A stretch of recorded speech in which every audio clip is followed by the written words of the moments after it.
সমস্ত কলকাতা মেট্রো যাত্রীদের জন্য দারুণ সংবাদ। পাবলিক ডিমান্ড অনুযায়ী গত 24শে মে 2024 থেকে কলকাতা নর্থ সাউথ অর্থাৎ ব্লু লাইন অথবা পুরনো মেট্রো তাদের শেষ মেট্রো টাইম আরও 1 ঘন্টা এক্সটেন্ড করেছে।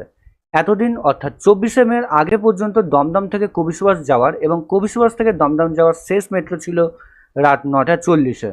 এখন কলকাতা মেট্রো রেল কর্তৃপক্ষ তাদের সময়সীমা বাড়িয়ে দেওয়ার পরে দমদম থেকে কবি সুভাষ যাওয়ার এবং কবি সুভাষ থেকে দমদম আসার শেষ মেট্রো ছাড়বে রাত 11টায়। প্রথম মেট্রোর টাইম যেমন ছিল তেমনই থাকবে, সেখানে কোনো চেঞ্জ হয়নি, শুধুমাত্র শেষ মেট্রোর টাইমই বাড়ানো হয়েছে। শুধুমাত্র দমদম থেকে কবি সুভাষ এবং কবি সুভাষ থেকে দমদমের মধ্যেই এই পরিষেবা পাওয়া যাবে। অন্যান্য স্টেশন অর্থাৎ দক্ষিণেশ্বর, বরাহনগর এবং নোয়াপাড়া স্টেশনগুলিতে এই পরিষেবা পাওয়া যাবে না। এই স্পেশাল পরিষেবা শুধুমাত্র সোমবার থেকে শুক্রবার অবধিই পাওয়া যাবে। স্মার্ট কার্ড এবং টোকেনের জন্য প্রত্যেকটি স্টেশনে একটি করে টিকিট কাউন্টার খোলা রাখা হবে, যাতে যাত্রীদের টিকিট কাটতে কোনো রকম অসুবিধা না হয়।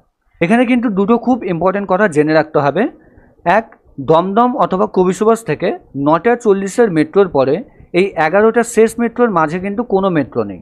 মানে কোনো কারণে যদি আপনি দমদম অথবা কবি সুভাষ থেকে 9:40-এর মেট্রো মিস করেন, তাহলে পরের মেট্রো মানে 11টার শেষ মেট্রোর জন্য আপনাকে 1 ঘন্টা 20 মিনিট অপেক্ষা করতে হবে। অবশ্যই এই কথাটা মাথায় রাখবেন, নয়তো পরে অসুবিধায় পড়তে হতে পারে। 2, মেট্রো কর্তৃপক্ষ এটা পরীক্ষামূলকভাবে আগামী 1 মাস চালাবে।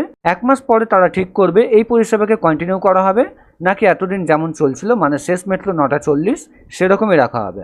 খুব ইম্পর্টেন্ট ভিডিও এটা, তাই ভিডিওটিকে শেয়ার করে অন্যদের এই খবরটি জানতে সাহায্য করুন এবং কলকাতা মেট্রো সম্পর্কিত বিভিন্ন আপডেট পেতে আমাদের চ্যানেলটিকে সাবস্ক্রাইব করে আমাদের সাথে থাকুন।